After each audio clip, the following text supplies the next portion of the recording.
Another day, another vlog. Hello mga bes. So for today's video ay samahan niyo ako sa aking overnight kaganapan kasama ang mga kaibigan ko. Ilang buwan nga din tayo mga be hindi nakapag-vlog at saka nakapag-post dito sa ating account. Na busy rin kasi talaga ako sa mga gawain at saka medyo na tinatamada rin ako ng mga nakaraang buwan ng bakasyon kaya hindi talaga ako nakapag-video. Pero ngayon nga ay babawi na tayo dahil nga miss ko na nga rin mag-voice over. So meron nga kaming overnight ng mga kaibigan ko at ayan bumili nga kami ng mga kakainin namin at lalamunin namin. Isa nga sa hindi nawawala sa mga overnight ay ang mga pagkain lalo na itong dalawang kaibigan ko. Tingnan nyo naman ginawa talagang parang unan yung chicheria. Nang makabili na nga kami ng mga kakainin namin at saka lulutuin mamaya ay ito na nga dumiretso kami sa sakayan. Sakto nga at 5 kami so 2 dun sa loob, 3 dun sa likod ng driver. So sakto-sakto na yan at kaya nakaalis din kami kaagad. So ang overnight na nga ito ay hindi basta overnight lang na magsasaya kami mga be. Ito nga pala ay overnight na mag-i-stressan talaga kami mga be. Kaya nga lang to dahil nga dun sa lesson namin sa Oralcom at kahit nga kami ang magkakagrupo, hindi kailangan namin mag-intindi dahil nga malapit na nga kami mag-report sa unahan. So kailangan namin aralin yan kung hindi ay naku be. Na nagre-report ay may nasasabi talaga ang teacher. So, hindi naman tayo lahat perfecto at lahat naman tayo may pagkakamali. Ay, ba't may ganun?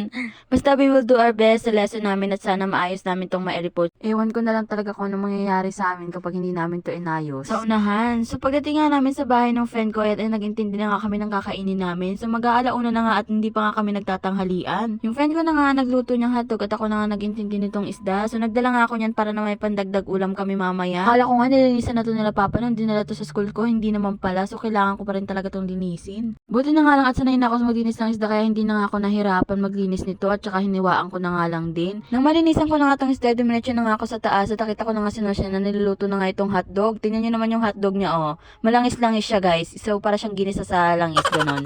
Pagkatapos nga ng friend ko na magluto ng kanyang niluluto, isa ko naman na nagluto nitong isda. So hindi ko na nga napakita yung unang sala ko niya kasi nakipag-chismisan ako kanina. Ay talaga naman. Habang nakasala nga yung mga isda na yan, ito nga at nagmo-movie marathon na nga itong mga ito. Tingnan nyo naman at mga nakahiga at nakapwesto na talaga sa higaan ay fit at home yarn. So kung alam pala sabihin sa magulang ko na hindi pa ako handa mag-asawa dahil nga pati prito ay nasusunog ko pa rin kahit nga lagi na rin talaga ako nagpipirito. Pasensya na ho kayo kung medyo sunog ho yan. Hindi naman ho siya mapakala. Medyo napabayaan lang ho kasi kwento ako ng kwento dun kay Noshel kaya ayan nasusunog ay. So nga pala ang finishing product namin Noshel ang kanyang ginsa sa langis na hotdog at saka ang aking piniritong sinunog. Pero wag naman ho kayo mag dahil ang kanin naman po ay ayos at perfecto. Kaya wag niyo nang huntanangin kung ba't magkaibigan kami Noshel dahil parehas na parehas kami ng vibe. Dahil tapos na nga yung niluto namin sa na tagintindi na nga kami sa pagkain namin at kagutom na talaga at alauna na talaga kami nakakain dyan. Kung magtatanong mo kayo kung anong lasa ng hotdog na ginisa sa langis, is lasa ko siyang langis na may hotdog, gano'n. Kahit nga ganyan ang pagkakaluto namin, sila nagustuhan din naman to ng tatlo at lalo na ni bakla at talagang sinaid niya pang mabuti ang hotdog na ginisa sa langis. Kaya na tinapatan lang talaga namin ng ketchup pero masarap-sarap talaga siya. Nang matapos na nga kami kumain at ito tagintindi na nga kami ng hugasin. Of course, nakikain na nga kami tapos paghuhugasin pa namin yung titirhan namin. Ay, nakakaya naman pero kung sinisipag naman siya, pwede naman pero hindi siya sinisipag Kaya kami din ang gagawa. Nang matapos na nga kami maghugas at saka magpahinga-pahinga, ito ginagawa ko na nga yung oral namin. So tinatapos ko nga lang pala yung mga meaning niyan at sinesearch ko ano yung mga example para naman mamaya isusulat ko na nga lang naman ito sa higaan. So of course dahil nga gabi na magsasaing na rin kami. So sinushil na nga pala yung pinagluto ko niyan kasi hindi pa nga ako tapos at tinutulungan ko pa si Maki para dun sa PPT namin. Of course dahil nga magpapansit canton kami is yan, meron kaming juice. Dahil nga meron kaming isang hindi pinayagan is dapat painggitan. Hindi nga siya pinayagan at saka sabi daw niya is may lakad siya bukas kaya yan, hindi siya nakasama sa amin. Nabi na nga lang namin na bumawi na lang siya next time dahil nga may susunod naman ng mga ganyan dahil nga meron kami mga reporting at hindi talaga yung matatapos. Dahil natapos na nga kami kumain at saka magligpit at naglabar na nga kami. Of course hindi mawawala skincare. Natatawa pa nga yung mga kaibigan ko kung bakit 2 bag ang dala ko. So alam na sinabi ko naman sa GC namin na 2 bag ang dadalhin ko. So hindi naman sa pinapalayas pero kailangan talaga. Buti nga hindi ko pa tinatlo yan. So ayan nga pala pagkatas namin magintindi nanghingi ng skincare itong babae na to dahil wala nga siyang dala. After nga namin skincare, mga nagpistuhan na nga kami sa higaan. So sabi ko nga sa kanila buksan na yung chichirya para naman di kami makaramdam ng antok habang gumagawa nga ng oral. Yun kasi yung para hindi kami maantokin mamaya dahil talagang puyaters ang mga person na ito at mga kasama ko na ito puyaters. So ito na nga pala guys yung kaganapan namin. So pinas forward ko na nga lang pala yan at yun nga pala galing pa sa kaibigan ko. So hiningi ko nga lang pala sa kanya yung ano na yung video na yan habang nagagawa kami ng oral tsaka kumakain. Of course hindi mawawala ang chismisan dyan. So matapos na nga namin yung oral kung may mga nagsitulugan na nga kami at tingnan nyo naman ito na ipinakahihintay ng lahat ang bad trip. So, of course, dahil ako pa'y gising pa, mambibideo ako. Bisa na po tayo makakita ng mga sleeping bees at tingnan nyo naman. So, of course, dahil nga Natulog ako, napagtripan din ako, at talagang nilabanan niya ako. In short lang naman is nilabanan namin ang isa't isa habang tulog nga kami. So, ayan nga pala yung umaga natin, nga yung mga yan, tulog pa nga rin dahil nga mga puyaters. Alas 3 na nga yan mga nagsitulog, at ako din naman. Pero natulog naman ako ng alauna, kaya yun, medyo mapaagap-agap ako ng gising at sanay din naman talaga ako. Gumising ng maagap na pag nagising ako ng alas 10, hindi na nga talaga makakatulog. Fast forward na nga natin guys sa tanghalian na nga. Ito na nga tagluluto nga kami ni Notion ng tanghalian namin. So, kaya nga kami yung babae, kami nagluluto at silang bakla nga nandun pa sa higaan at mga nakahiga pa nga, nakatulog pa nga si Maki dyan ulit.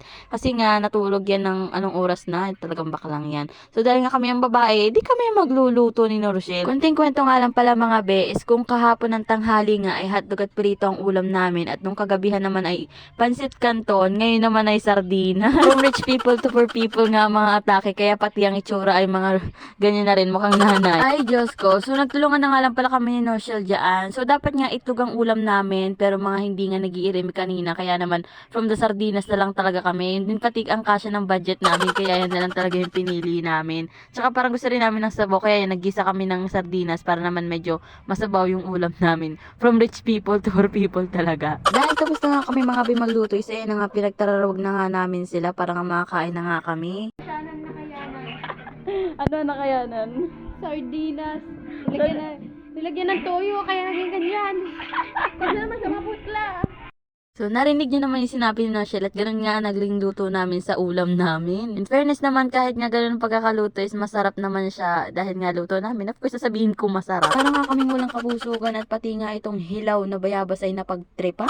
Kita nga namin itong nakasabit dyan nung naghuhugas kami at saka nagmumuni-muni dyan sa banggirahan ng BFF ko. So, ayun, napagtripan namin at kinuha nga namin yung malalaki. Hilaw nga ay wala talagang paawat ay basta may magawa lang. Tapos naman namin kumayos, ayun, magtambay nga lang kami dyan sa higaan. Naglinis na rin kami kasi maya-maya is paalis na nga rin kami. And of course, dahil may natutulog, ay pagtitipan.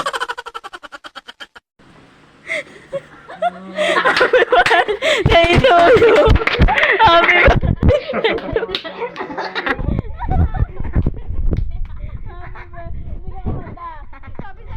After nga namin mga be, mag-intindi, ay ito na nga at naghanda na nga kami. So, inayos na nga lang pala namin yung gamit namin at saka yung itsura namin para naman fresh paglabas. Ganun. And for the outfit check nga din itong mga personability na to kasi nga ang mga suot nila ay mga sapatos pa pero mga nakapambahay. So, nga namin mga be, makasipag-ayos is ayun na nga nagsilabasan na nga kami sa bahay ng BFF namin kasi naman maghihintay pa kami ng sasakyan dahil nga walang paradahan sa kanila tapos ang layo-layo pa niyan. Dihan na nga lang mga be kung merong dadaan na mas maaga na tricycle para makasakay kami kaso nga lang dahil apat kami is kailangan namin maghanap ng medyo luwag-luwag na sasakyan. Meron na nga dumaang tricycle at ayun na nga at makakasakay na nga kami. So hanggang dito na nga lang pala mga video namin mga be at masyado na talagang mahaba ito. So yun lang po pala mga be. Bye! Babush!